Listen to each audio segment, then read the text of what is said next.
Maganda kayo mga kapatid. Medyo natagalan po tayo sa ating pagpapatuloy po sa ating pag-aaral sa Facebook Live. Uh, Sana po ay mas madalas po sa ating pagsasama-sama sa pag-aaral po sa ayun po po wait. Tulad po itong Facebook Live. Pwede rin po ito mapanood sa YouTube sa Angeles City Southside Church of Christ. Yun po yung aming account. Lahat po ng ating ipinaaral dito sa Facebook Live. Ito po ay ina-upload ni Brother Richard sa YouTube account, Angeles City Southside Church of Christ. Doon po niya makikita kung wala po kayong panahon na patungayan po dito ang ating pag-aaral sa live. So sa ating po mga igsoon, mayong gabi sa inyong tanan, mga igsoon, sa ating po mga kakabsat, JT Northern Luzon, na ibang garabi kada kay amin kakabsat sa mga taga-Pangasinan, Santo Sialabi, at kayo namin sa ating mga katugangan sa Bicol Region, Diyos Manahay na Banggi, Sendo Gabos, sa ating po mga kapatiran dyan sa may Carabao Island, may gabi.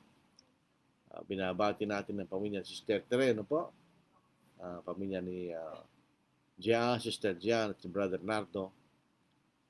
Dito po sa amin sa lugar po ng mga Mekeni, may pabengki ako nga.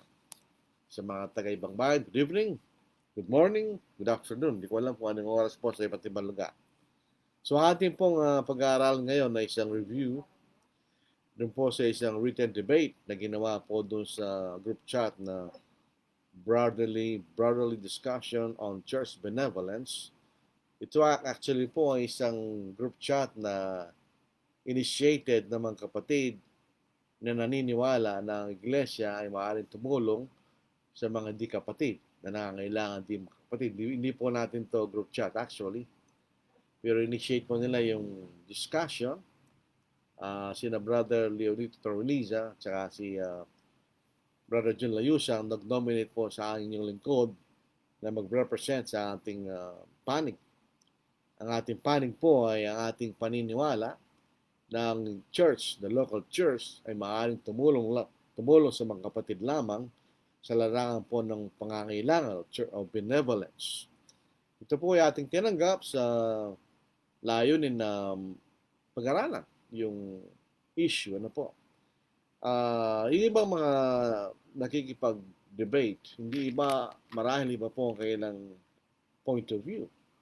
Yung iba gusto lang nila mapatunayan na sila magaling makipagtalastasan o makipag-debate.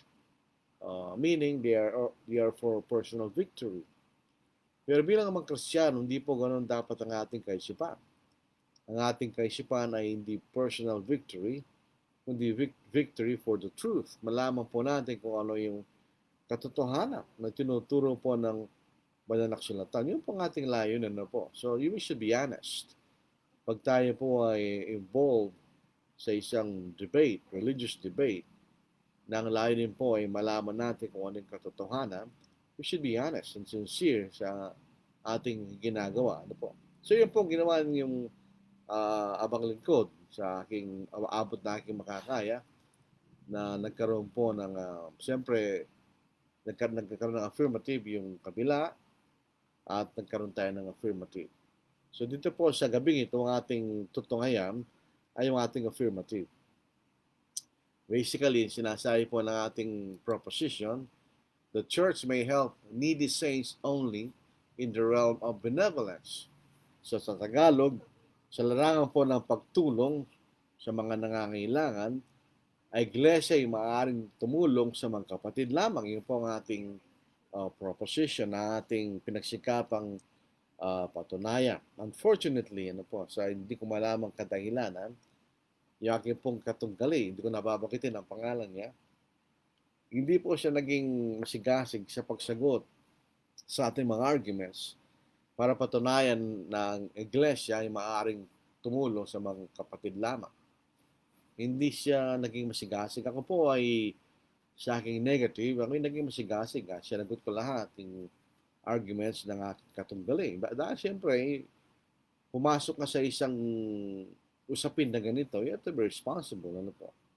So dito po sa ito pong issue na ito, church benevolence, ito po ay napakahalaga sapagkat ito ay nagdulot po ng pagkabahabahagi sa mga kapatid. Approximately ito po ay nangyari sa atin sa Pilipinas noong 1960s onwards at sa US much earlier. Pagkatapos po ng World War II, nagsimula na po itong issue na ito sa kanila. Pero siyempre tayo po yung concern lamang sa Pilipinas kasi involved tayo dyan. So 1960s onwards, at ito po ay naglagay ng lines of division. So may yung mga churches na naniniwala, katulad po natin, na ang iglesia ay maaaring tumulong lang sa mga kapatid na ngailangan, ay walang pagkikisama doon sa kabila. There is no spiritual fellowship. Dahil talagang gano'n. Pag hindi po tayo magkakaroon ng agreement sa inlarangan po ng doctrine, ay hindi tayo pwede magkaroon ng fellowship. Dahil magkakasala po tayo sa Diyos. Ito po yung malinaw sinasabi sa 2 John 9, to 11. Whoever transgresses and does not abide in the doctrine of Christ does not have God. He who abides in the doctrine of Christ is both the Father and the Son. If anyone comes to you and does not bring this doctrine, do not receive him into your house, nor greet him. For he who greets him shares in his evil deeds. So, hindi natin pwedeng tanggapin ang isang kapatid na alam natin hindi nagtuturo ng tama sa larangan po ng pananampalataya. So, galang po kasakit po yun, we have to come to terms with what the Scripture teaches.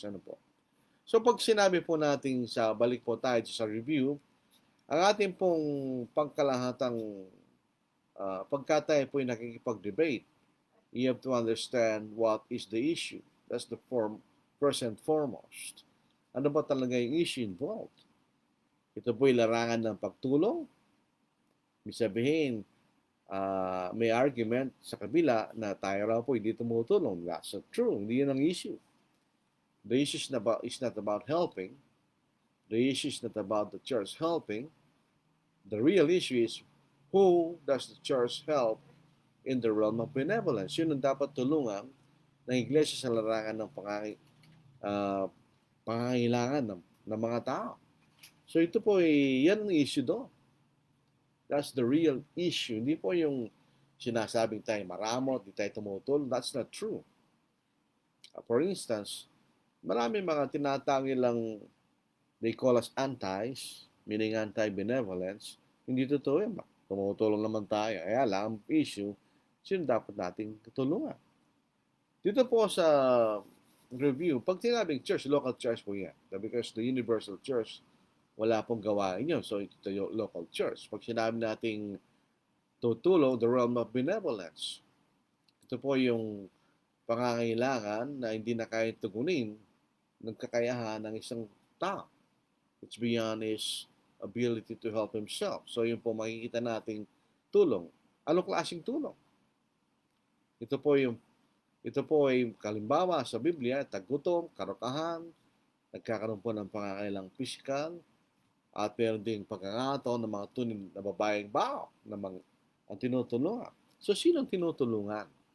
Yun po ang issue rito. Sinong tinutulungan ng local church? Dito po sa aking affirmative, ipinaniwanag ko po sa aking, kung gusto po niyo makuha ng kopya nito, madali lang po, mag-request lang po kayo at ipapadala ko via messenger. Walang bayad dyan, di ba? Pwede ko ipadala yung buong kabuuan ng written debate, yung affirmative ng aking katunggali at saka yung aking affirmative. Kailangan lang pong sa pag-usapin na ito isapin ng authority. What does Christ authorize for the church in the realm of benevolence? Anong ipinag-uutos ng Panginoon sa larangan po ng pagtulong ng iglesia? Sapagkat kailangan natin kilalanin na lahat ng kapamahalaan ay nasa ating Panginoon. This is Matthew chapter 28 verse 18. Na sinasabi sa atin, Lahat ng autoridad sa langit at sa ibabaw ng lupa ay naibigay na sa akin. All authority in heaven and on earth has been given to me, sabi ng Panginoon. Ganun din po sa Ephesians chapter 1, verses 22 to verse 23. Lahat ng mga bagay sa iglesia, siya may ulo. Siya yung Pangulo, is the head of all things in the church. So lahat ng ginagawa sa iglesia, ito'y autoridad ng ating Panginoon. So lahat ng ating paniniwala gagawin sa iglesia ay nasa autoridad ng ating Panginoon. At siyempre, dahil nga ito po yung authority, pinaliwanag ko po na may tatlong paraan ng establishing scriptural authority. Direct command or statement, o mga utos o pangungusap na nagsasabi sa atin kung anong ating gagawin. Pangalawa, meron po tinatawag na approved apostolic example. Ito yung halimbawa na kinasihan o sinangayunan ng mga apostol. At yung pangatlo, yung necessary inference. Ito po ay necessary conclusion. Ito yung conclusion din natin maiwasang isipin pag binabasa natin yung tala. Yan ang tatlong paraan. So yun po yung aking ipaniniwalag dito sa debate na ito. Yun po yung mahalaga. Kasi kailangan nating establish kung anong ating batayan ng ating pag-uusap. So ito po ay kinakailangan authorized by Christ in three ways. Direct command or statement, approved apostolic example, and necessary inference. Dalawa rin po klaseng autoridad. Nakipansin ko po sa ating mga kapatid na sa kabilang panig na naniniwala po na iglesia ay maaaring tumulong sa hindi kapatid. Sila po, naintindihan nila yung authority but they are not consistent in applying the authority. Yun ang problema. Patunayan po natin, dalawa po klaseng autoridad, generic authority. Sinasabi ng Diyos ang ating gagawin, pero binigyan tayo ng kalayaan kung paano ito gagawin. Yun po ang generic authority. Parang, parang sa gamot. Meron generic medicines.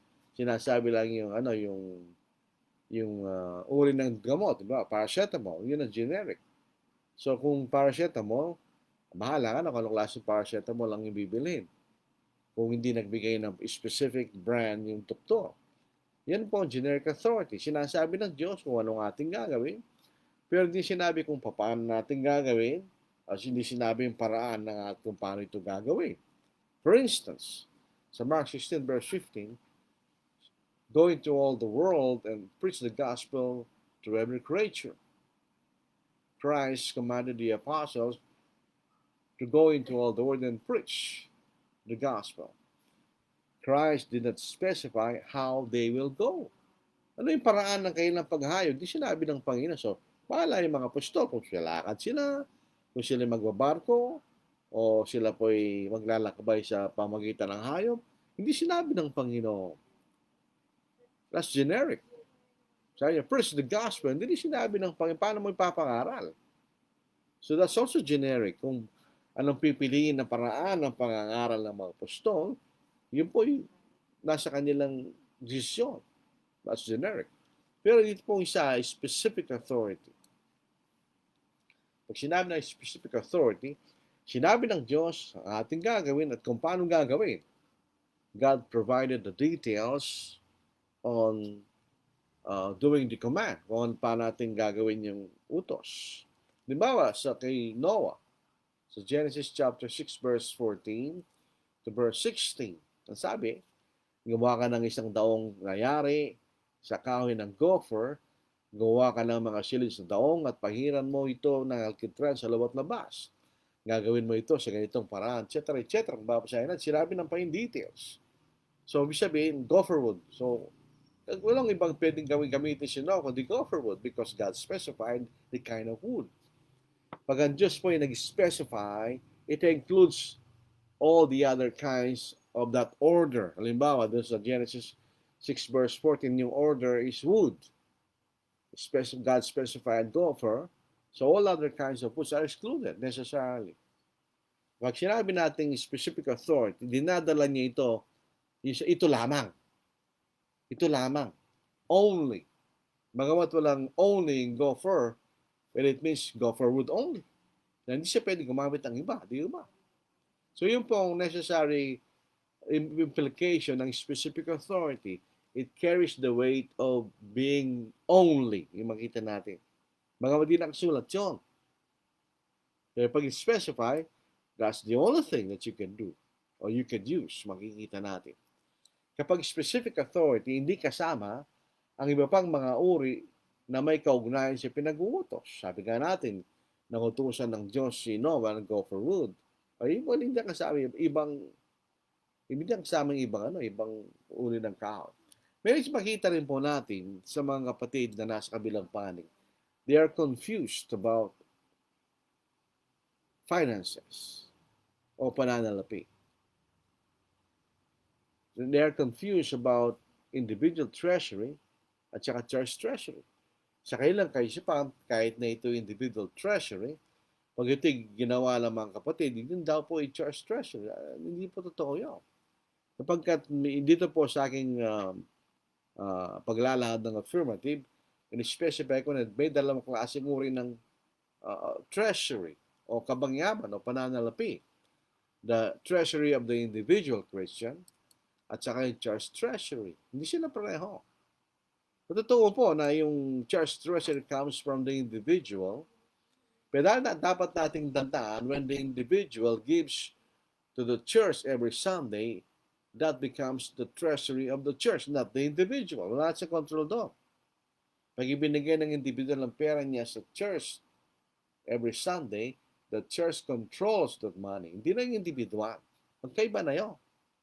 Pero yung kabangyaman ng individual, yun ay nasa kanyang control. Pera niya yun. Hindi yun pera ng iglesia.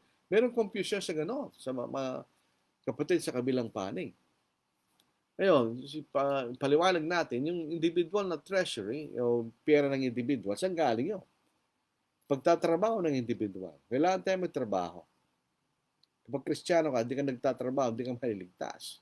Sabi nga ni Apostle Paul, ang ayaw magtrabaho, huwag din kumain kanya. Sa pangalawang sulat niya sa 2 Thessalonians chapter 3, verse 10. So, saan galing yung pera ng individual? Sa pagtatrabaho. Yung po sa Ephesians at chapter 4, verse 28, ang nagnanakaw ay huwag na magnakaw pa, kundi magtrabaho at gumawa siya sa pamagitan ng kanyang sariling mga kamay na mabuting bagay upang siya may mabahagi sa nangangailangan sa pamagitan ng pagtatrabaho. Pagtatrabaho tayo, magkaroon tayo ng pananalapi. O sa pamagitan ng tulong o kaloob ng iba. Bisa tinutulungan tayo ng ibang tao. Ito nga po sa Galatians chapter 6 verse 2. Dalhin ninyo ang mga pasanin ng isa't isa at sa gayon ay matutupad ninyo ang kautusan ng Kristo.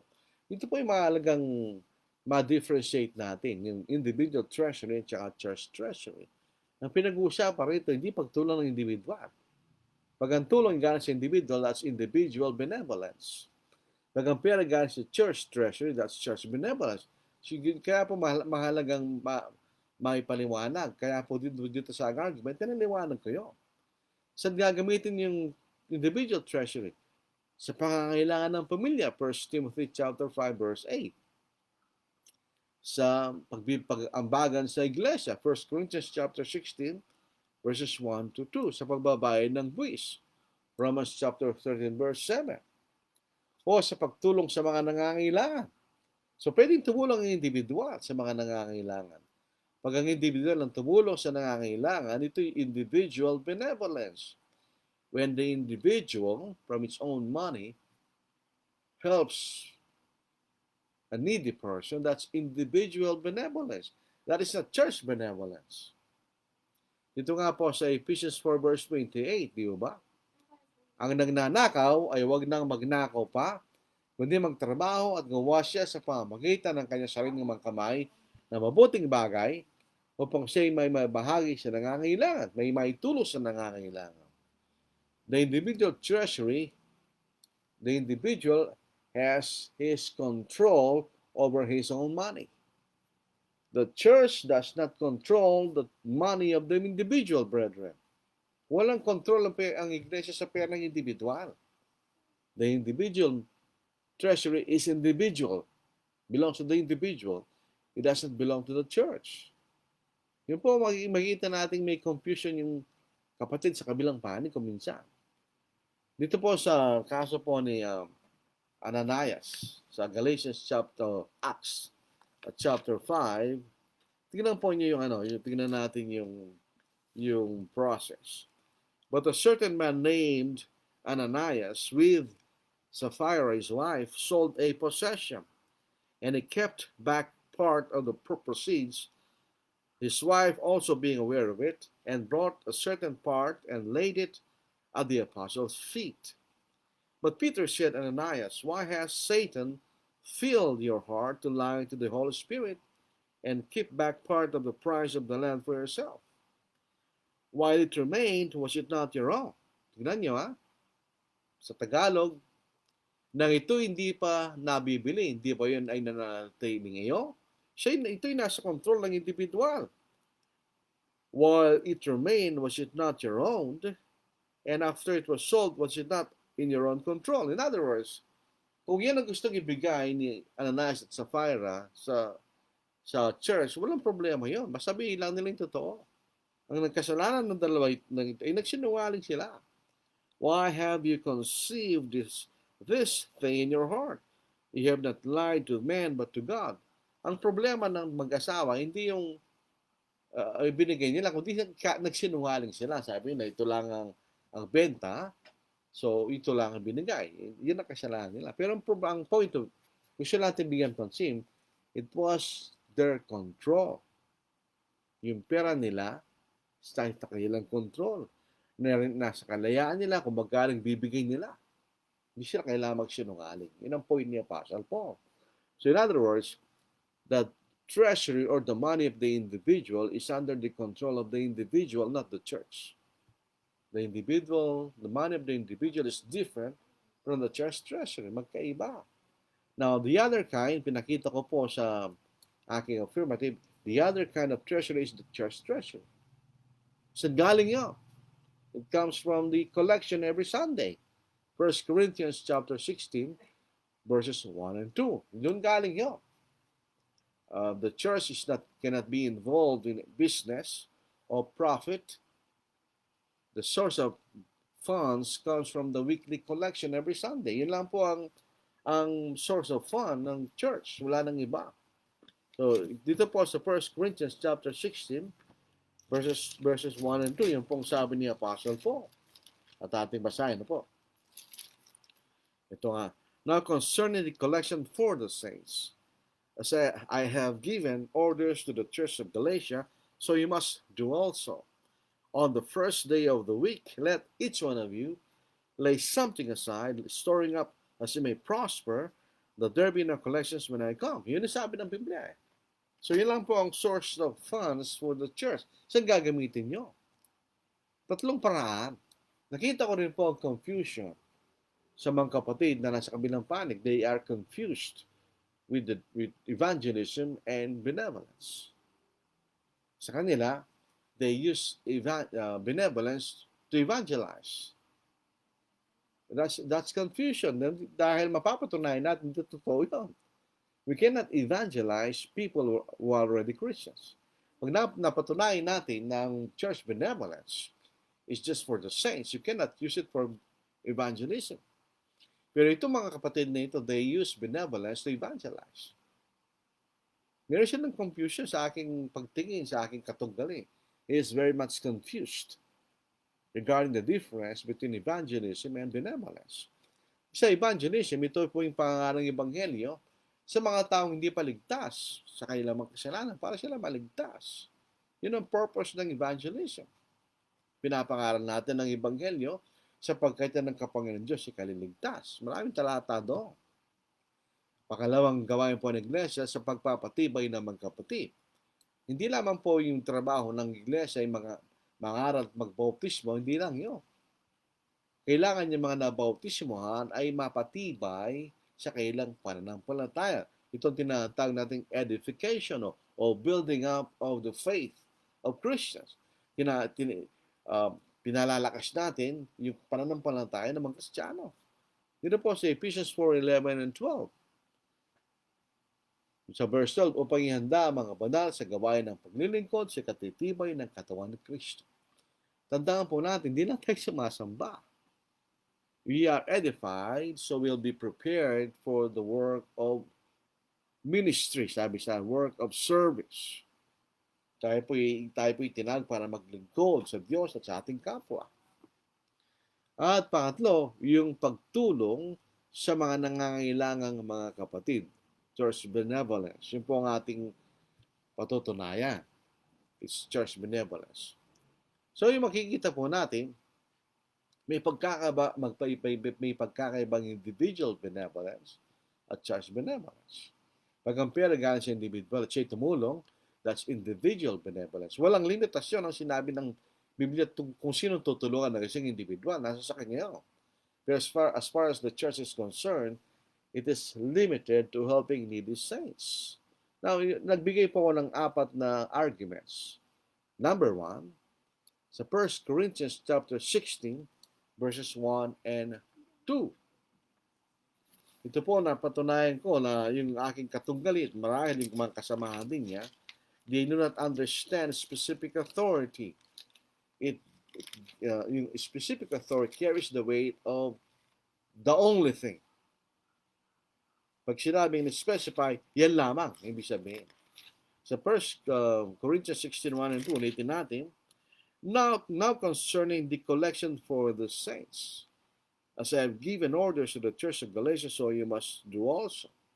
On the first day of the week, let each one of you lay something aside, storing up as you may prosper, that there be no collections when I come. And when I come, whomever you approve by your letters, I will send to bear your gift to Jerusalem. So specifically, yung collection ay for the saints at Jerusalem. So ito po makita natin dito. This is a direct command, specific authority. Paul specified saints. So that means saints only. Katulad lang po yan ng gopher wood, di ba? Gopher wood. Hindi mo lang nakalagay ng gopher wood only, but it carries the weight of gopher wood only because God specified gopher wood. That means Noah should use gopher wood only. Wala siyang iba pwedeng gamitin iba. So when Paul specified collection for the saints, it necessarily excludes non-saints. Collection for the saints. Saints specified. So it carries the weight of saints only. Yung makita natin. Yung po hindi nila makita. Pero sa ibang bagay, naintindihan nila yon. For instance, sa instrumental music, meron bang only doon sa singing? Tingnan nyo, basahin natin. Wala namang only singing, di ba? But because God specified singing, it means singing only. It excludes instrumental music. Naintindihan ng mga kapatid sa kabilang panig. Wala namang only singing, pero sabi nila, kumakanta lang kami. Pag tinatanong sila ng mga churches of Christ na gumagamit ng panugtog, bakit di kayo gumagamit ng panugtog? Aba, hindi, kumakabit lang kami. Meron ba tayong mababasang singing only? Dito po, yun po yung napakabigat na argument. Di nila masasagot siya. Kahit anong gawin nila, di nila masasagot siya. When Paul specified collection for the saints, Paul meant saints only. Because specific authority yun, di ba? Then sa Colossians 3:16, let the word of Christ dwell in you richly in all wisdom, teaching and admonishing one another in psalms and hymns and spiritual songs, singing with grace in your hearts to the Lord. Singing, meron bang only yun? Ano gagawin natin? Awit lang tayo because Paul specified singing. It carries the weight of singing only. If not, why not? Ano pang kwento ng specific authority kung hindi lamang ang tinutukoy sa atin? Kaya it was specified. Yun lamang. Ibig sabihin yan. Hindi ko po liwanag yun. Pag-itpasinin po ninyo, meron po gumamit po ako ng mga, kumbaga, supporting evidence. Sa Romans 15 verse 25 to verse 26, Dahil sino man tinulungan sa 1 Corinthians 16? Saints in Jerusalem, needy saints in Jerusalem. Poor saints in Jerusalem. Ito po ay nakita natin, ito ay sumasangayon sa sinabi ni Apostle Paul regarding the same thing. Romans 15:25-26. Ngunit ngayon ako'y patungong Jerusalem upang maglingkod sa mga banal. Sapagkat minabuti ng Macedonia at ng Achaia, Corinth is in Achaia. Nagawa ng isang ambagang laan sa mga duka sa mga banal na sa Jerusalem. Sa maliwanag po yun, di ba? When Paul said collection for the saints, Paul meant saints only. Consistent si Apostle Paul. So yung nalikom na pera ng iba't ibang mag-iglesia sa Macedonia kaya ay tinulong sa mga kapatid na nangangailangan sa Jerusalem for the saints.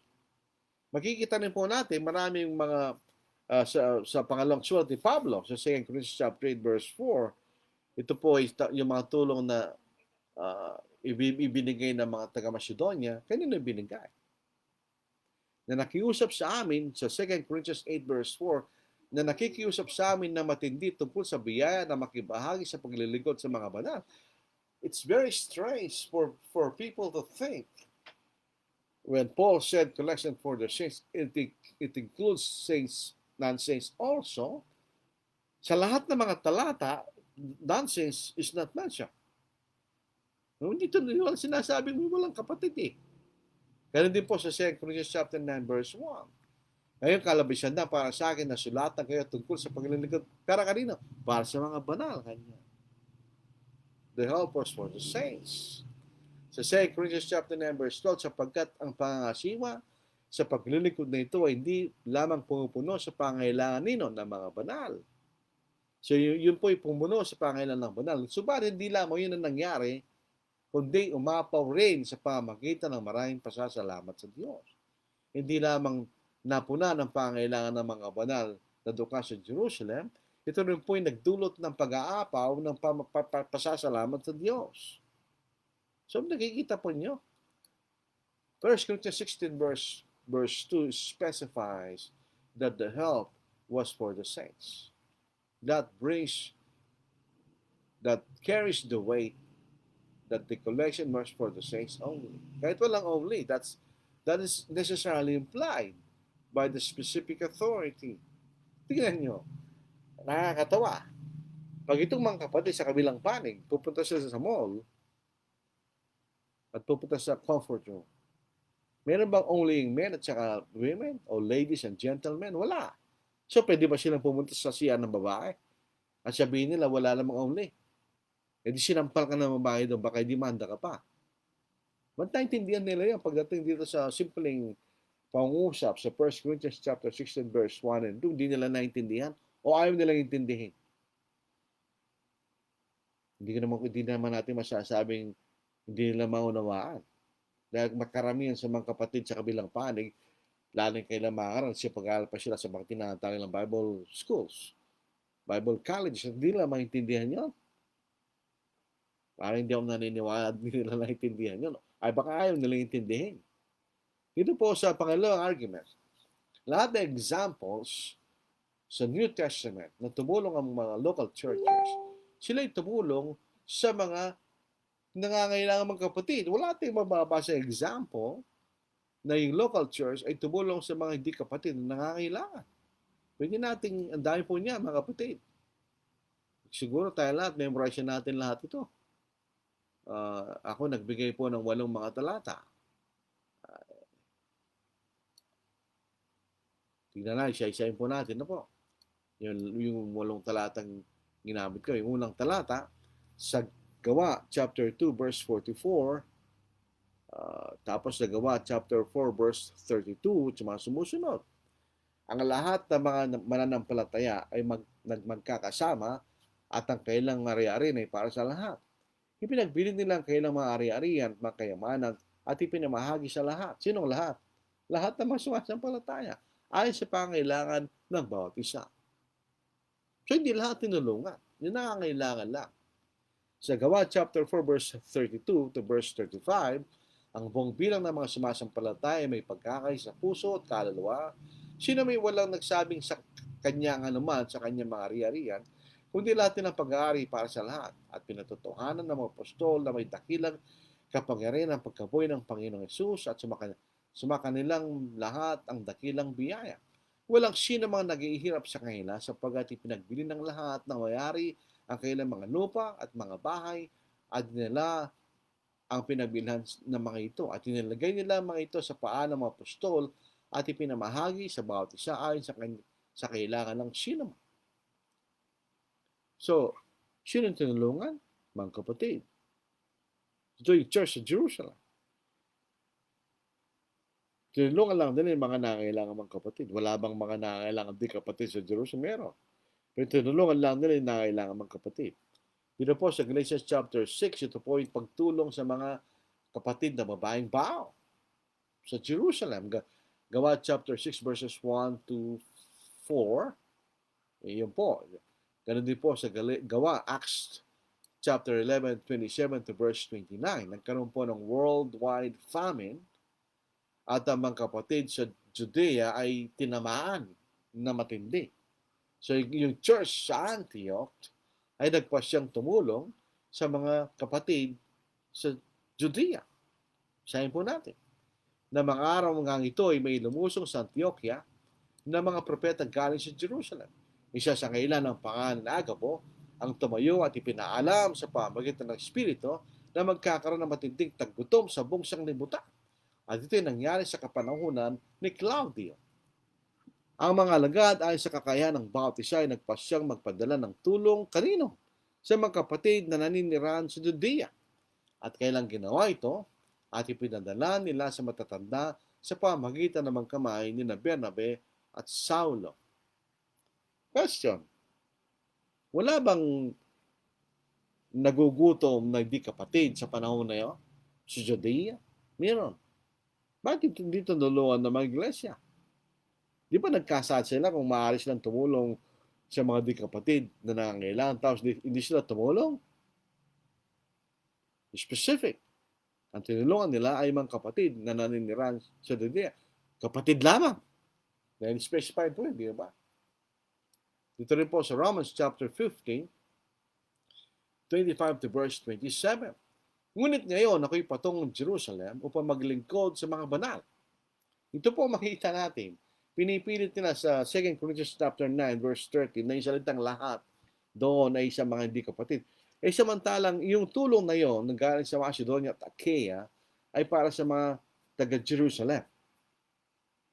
Kung kasama doon ang mga hindi banal sa Jerusalem, bakit nung pumunta si Pablo patungo sa Jerusalem, wala siya binabanggit na tutulong siya sa mga dukang hindi kapatid sa Jerusalem? Wala. Sino binanggit niya? Ngunit ngayon ako'y patungong Jerusalem upang maglingkod sa mga banal, sapagkat minabuti ng Macedonia na Achaia nagawa ng isang ambagang laan sa mga dukha sa mga banal na nasa Jerusalem. Kanino? Sa mga dukha sa mga banal na nasa Jerusalem.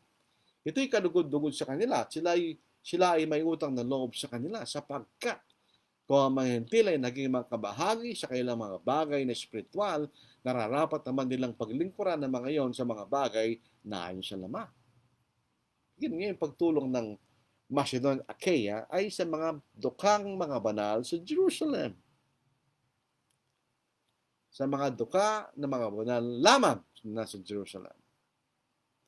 Sapagkat specific authority yun, carries the weight of only. Di ba? Sa 1 Corinthians chapter 6, binasa na natin ito. Ganon din po sa 2 Corinthians chapter 8, verse 1 hanggang verse 4, verse 5, binasa na natin kanina. Tinulungan lamang yung mga banal sa Jerusalem. Ganon din po sa 2 Corinthians chapter 9, 1, verse 2, binasa na natin kanina. At yung pangwalong talata ay sa 1 Timothy chapter 5, verse 16. Kung sino mababae na nanampalataya ay may mga kamag-anak sa mga babaeng balo, kaya tulungan sila upang huwag nang pambigatan ng iglesia at upang matulungan ng iglesia mga tunay na babaeng tunay na balo. Sa verse 5, ito sinabi po rito yung sino yun. Ang tunay na babaeng balo at na iyong nag-iisa ay maaso sa Diyos at nagpapatuloy sa mga pagdaing at mga panalangin gabi at araw. Ito yung babaeng balong Kristiyano. So lahat ng mga limbawa, tumulong ang iglesia ay sa mga nangangailangan mga Kristiyano lamang. Nakakapagtaka, ano po? Kung pwedeng maaaring tumulong ang iglesia sa mga hindi nangangailangang mga hindi Kristiyano, bakit walang example ni isa? Nakapagtataka yun. Di ba nila naisip yun? At pangatlo, kahit po ang pagtulong ng iglesia, kahit na mismo ang pagtulong ng iglesia sa mga nangangailangan mga kapatid, ay may limitasyon. In other words, hindi lahat na nangangailangan mga kapatid, tinutulungan ng iglesia. Yun po isang punto na makikita natin na pinakita ko po. Hindi lahat ng mga nangangailangan mga kapatid ay tinutulungan ng iglesia. Ito yung makikitang maniwalag sa mga pagtulong sa iglesia sa mga babaeng bao. Meron pong klase ng pagtulong dito na ito'y permanenteng pagtulong. Sabihin, babaeng balo yun, wala sa maasa. So hanggang buhay siya, tutulungan siya ng iglesia sa kanyang pangangailangan. Ito ay makikitang maniwalag sa pagtulong ng iglesia sa mga babaeng bao. Ang tinutulungan lamang ng iglesia ay ang mga tunay na babaeng bao. Ito ay ang babaeng bao na wala ng maasahan. May nilagay na katangian po yun eh. Sa 1 Timothy chapter 5 verse 9 to 10. Nilagay po ang qualification doon. At hindi po pinayagan ni Pablo na yung mga batang babaeng balo ay maitala o tulungan silang sa permanenteng parang. Kasi pag mag-aasawa yan. Pag nag-asawa yan, nasira nila yung kailang unang kasunduan na sila tutulungan sa permanente ng iglesia. So, yung may limitasyon. Ganun din po. Sinasabi rito yung mga kapatid na mainangan pong babaeng balo, sila kailangan tumulong at hindi ang iglesia. May limitasyon, di ba? 1 Timothy chapter 5 verse 16, kung sino ang babaeng nananampalataya may mga kamag-anak sa mga babaeng balo, kanyang tulungan sila upang huwag nang mabigatan ng iglesia upang matulungan ang tunay na babaeng balo kanya. May mga kapatid, kahit nangangailangan, hindi maaaring tulungan ng iglesia at hindi kailangan tulungan namin. Yung mga tamad na Kristiyano, hindi Kristiyano pa rin yan, pero tamad, hindi pwedeng tulungan yan. Sa 1, 2 Thessalonians 3:10, sapagkat noon pa kami ay kasama ninyo, ay aming inutos ito sa inyo. O sino man ay magtrabaho, wag din naman kumahan.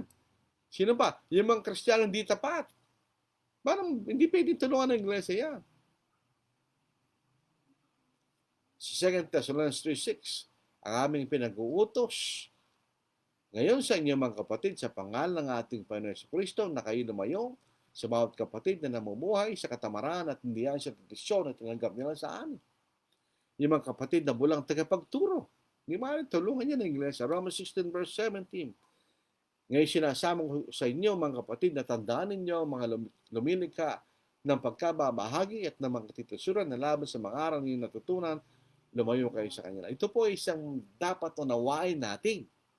Kung minsan nagkakaroon po ng benevolence sa isang lugar dahil dinamaan ng bagyo, hindi ibig sabihin lahat ng mga kapatid sa lugar ito tutulungan. Tulungan lamang yung tinamaan. Kasi hindi naman lahat ng kapatid sa isang lugar na tinamaan ng bagyo ay nasa lanta. Yung nasa lanta lang ang tutulungan. Yung iba ginagawang politiko, hinahati nila. Hindi, kasalanan yun. Hindi ka nangangailangan, huwag kang humingi ng tulong. Yung tulong na kailangan lang dapat tulungan. At ang pangapat na argumento na pinaka mabigat sa aking pananaw, ano bang basya ng pagtulong ng iglesia? Anong dahilan? Bakit tinutulungan na iglesia ay mga kapatid lamang na kailangan? Anong dahilan? What's the basis? The basis is spiritual fellowship. Ang dahilan na tinutulungan ng iglesia ay mga nangailangan mga kapatid ay dahil meron silang spiritual fellowship. They share the same faith. They share the same salvation. Yun ang sinasabi po dito sa Romans 15 verse 17. Ito'y kalugod-lugod sa kanila at sila'y may mga utang na loob sa kanila sapagkat kung ang mga hentil ay naging mga kabahagi sa kanilang mga bagay na spiritual, they shared in things spiritual, nararapat naman nilang paglingkuran ng mga yun sa mga bagay na ayon sa laman. Meron silang spiritual na pagkakaisa o fellowship. So, ang pagtulong ng iglesia sa mga nangangailangan mga kapatid ay dahil meron silang spiritual fellowship sa isa't isa. Eh wala tayong spiritual fellowship sa mga hindi kapatid, kaya hindi maaaring tulungan niya ng iglesia. Yun ay isang mabigat na argumento na hindi nila masasagot. Kahit anong gawin nila. Actually, doon po sa written debate, sinagot ng aking katunggali, arguments first, second, and third. Hindi sinagot yung kaapat. Ano yung sasagot niya? Wala siyang maisasagot, di ba? Wala siyang maisasagot. So ito mga apat na argumento na yan, yun po sapat na para mapatunayan natin in the realm of benevolence, church benevolence, the church from its treasury may only help needy saints. Hindi siya maaaring tumulong sa mga hindi nangangailangan, mga nangangailangan hindi kapatid. Wala tayong scriptural authority for that. Wala tayong mababasa doon. Wala tayong mababasang otoridad na gamit sa ating Panginoon with regards to helping needy non-saints from the church treasury. Makikita natin. So maganda pa ang pagkikipag-debate. Oh yes. That's the opportunity to teach the truth. Disprove yung maling aral ng ating katunggali. If it is done, kung ito po yung ginagawa sa maayos na paraan, walang problema yung debate. Debate is not for personal victory. Debate is for searching what is true. What is the truth regarding that controversy? Yun ang makikita natin. Debates are used in the halls of Congress para maipakita yung pagkukulang at kahinahan ng isang bill o isang proposed law. They use debates. Kahit saan, merong debate, di ba? When it is done properly, it helps in searching the truth. Kaya lang, pagka hindi ka honest and you are insincere, walang kwenta yung ginagawa mo. Yung iba kasi, nagkikipag-debate to mock yung katunggali nila o sa ibang kadahilan. Walang kwentang debate yun. If you are debating, we should debate honestly and sincerely. At we present evidence from the scriptures. Yan ang makita natin. If you have the truth, there's no problem. Kung mayroon nasa yung katotohanan ng problema yon. But if you do not have the truth, then you have a problem. You cannot prove what is not true from the scriptures. Definitely. Di ba? Ako, you have full confidence. Kahit kailan, kahit saan, you can prove that in the realm of benevolence, the church from its treasury may only help needy saints. We can prove that. Without reasonable doubt. Ayun, hindi nila masasagot. Because we have the truth. Sabi nga po ni Roy Cogdill, the false teacher does not have the verse. The true teacher always has the verse. Totoo po yun. Yung nagtuturo ng katotohanan lamang ang may talata. Yung nagtuturo ng mali, walang talata yan. Pinapalipit lang niya yung talata. So ito po ang ating pagtuturo po sa gabing ito. Sabi ko nga, kung gusto nyong makita yung kabuuan ng written debate for whatever it's worth sa inyong pag-aaral, isabihin lang po yung sa akin, pwede nating ipadala agad via messenger po. Kung tayo interesado, malaman natin totoo. Unfortunately, may mga kapatid na sinasabi sila ay conservative with regards to church benevolence without really understanding the truth on church benevolence. Pag sila po ay naaharap ng mga kapatid sa kabilang panig, hindi nila may paliwanag ang kailang pananampalataya. That's very pitiful. Nakakaawa yan. If you stand, if you're a preacher, you should be ready.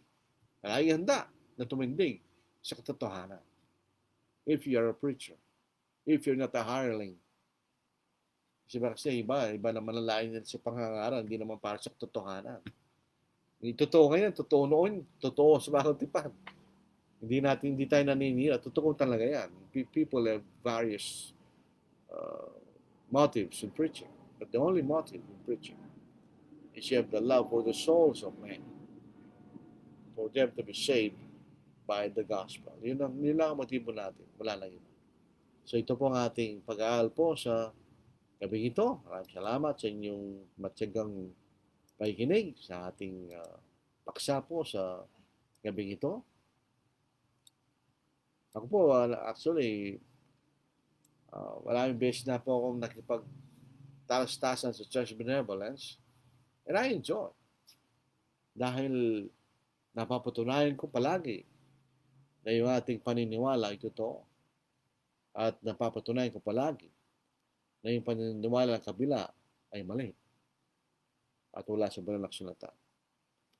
So, sabi po ni Rupert, gandang gabi po kanya. Joel Hilario na imbag nga rabi, kadakayamin kakabsat. Sabi, magandang gabi sa inyong lahat mga kapatid. Gloriarsi, good evening po. Leonito Roliza, na imbag nga rabi, kadakayamin kakabsat. Tulad na, magandang gabi sa inyong lahat mga kapatid. Abel Espiritu, maayong gabi, Igsoon, watching from Kidapawan City, North Cotabato. Yung po mga Kidapawan, North Cotabato, maraming Ilocano doon. May mga party ng Cotabato, ng mga lugar po ng mga Ilocano na nagpunta lang sa Mindanao. Emmanuel Graneta, na imbag ngarabi kakabsat. John Rogers, good evening. Good morning, Brother John. Redentor Natato, God bless us all brethren in Christ. God sent. Sumagi Algaba, Jeffrey Haban, Jonathan Paldas. Nagbagay po siya ng pangalan doon. Lorena Martinez, magandang gabi po sa inyong lahat, mga kapatid. Watching po from San Vicente, Alcala, Pangasinan. God sent Sumagi Algaba, good evening, brethren. Roberto Marasigan, magandang gabi po. Brother Rodi and brethren in Christ. God sent Sumagi Algaba, Hemel Margel, kanya, nagbagit ang pangalan. Andrew Romero, good evening po. Magandang gabi po sa lahat. Ang malungkot po rito, pagkatapos po ng aking affirmative, hindi na sumagot yung katunggali ko eh. Nung muna i-press niya yung negative, siya nagot ko ng rebuttal, hindi na siya sumagot. At hindi na rin sila nagsalita, yung mga kapatid sa brotherly discussion for church benevolence. They never answered, they never commented. Samantalang sila po ay nag-agree that there will be question and answer after the debate. After my affirmative, they became silent. Hindi na sila tumagon. Maybe that's victory for the truth. They are silent because they cannot answer the truth. Di ba? Siguro ganun niya. My God and I go in the fields together. We walk and talk as good friends should and do. We clasp our hands, our voices ring with laughter. My God and I walk through the meadows we clasp our hands, our voices ring with laughter. My God and I walk through the meadows He tells me of the years that went before me, when heavenly plans were made for me to be. When all was but a dream of Him conception, to come to life, earth's verdant glory see. When all was but a dream of Him conception, to come to life, earth's verdant glory see. My God and I will go for I together, we'll walk and talk as good friends should and do. This earth will pass, and with it common trifles, but God and I will go unendingly. This earth will pass, and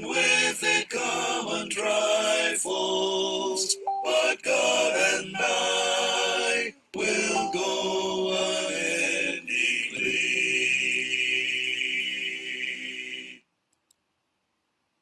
Tayo po ay magtatapos. Maraming salamat sa mga nakinig at nanonood po sa ating Facebook Live. Thank you very much for those who listen to our preaching. Sana po ay nakatulong sa atin. Makita natin ng katotohanan. I hope our preaching will help us to understand the truth on church benevolence, which unfortunately some brethren misunderstand. And because of that, they teach error on church benevolence. So tayo po yung manalangin, mga kapatid. Kumabadal, kami nagagalak natutuwa sa lahat ng pagkakataon na ibinibigay mo sa amin na may pangaral po namin ng katotohanan. Ito po ay aming ipapangaral na may buong katapangan at ayon po sa inyong katotohanan. Sana po ang mga kapatid na namamali sa kanilang paniniwala sa bagay na ito ay buksan ang kanilang kaisipan at pag-aralan ng banal na kasulatan kung anong katotohanan. Yan lamang po ang paraan para malaman namin kung ano yung totoo.